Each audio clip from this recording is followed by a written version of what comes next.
दाइ बिरिया यहाँ बुढी यहाँ भागेर यहाँ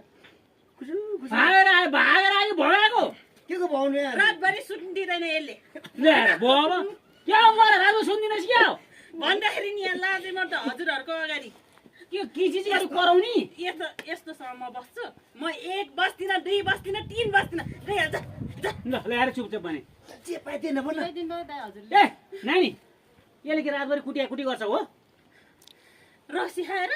घरि के भन्छ घरि यो नाटोसँग लाइस घरि त्योसँग लाइस अर्कै लिएर आइस् जा के हो घरमा यहाँ दाइ सम्झाउनु न अब यो यस्तो क्या हेर्नु न खेतबारी यता सुन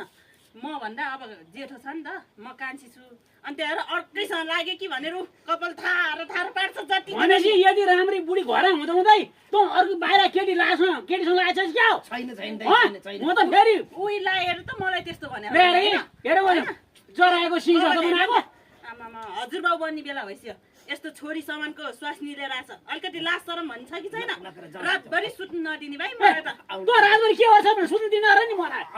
सल्लाह हुन्छ नि के गर्छ रातभरि त सल्लाह अब उसलाई कुरा गर्नु खोज्यो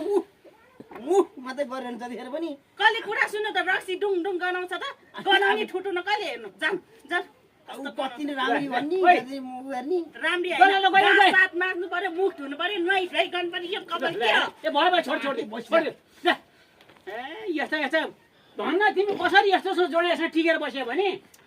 के गर्नु बुवा अब आइहाल्यो होइन किन अब घरबार बिगार्नु भनेर आएको नि अब त्यहाँ नजाऊ तिम्रो जुन बेला मार्न सक्छ है अब दिदी बहिनी भएर मिलेर बस्छ दिदी म त जाँदै जाँदिनँ है मलाई नपठाउनु ए, नानी। है जडियासम्म म त जाँदिनँ दिदी बुढाबुढी भने जस्तो पनि झगडा हुन्छ होइन त्यसरी झगडा गरेर यसरी मान्छे बसेर राम्रो हुँदैन यहाँ सुन बहिनी यहाँ सुन अब तपाईँहरूको दिदी बहिनी मिलेर बस्नु उसलाई नपठाउनु त्यो जडेर राति मार्दै हेर यहाँ जे पनि हुनसक्छ अहिले समय उल्टो छ ल म त गएँ है तिमी त हुँदै फेरि मान्छेले नराम्रो भन्नुभयो कि फेरि म त त्योसँग जाँदिनँ बरु म त्योसँग जानु पर्यो भने त बरु म झुन्नेरै मर्छु दिदी म त जाँदिनँ त्यस्तो जडिया गनाउने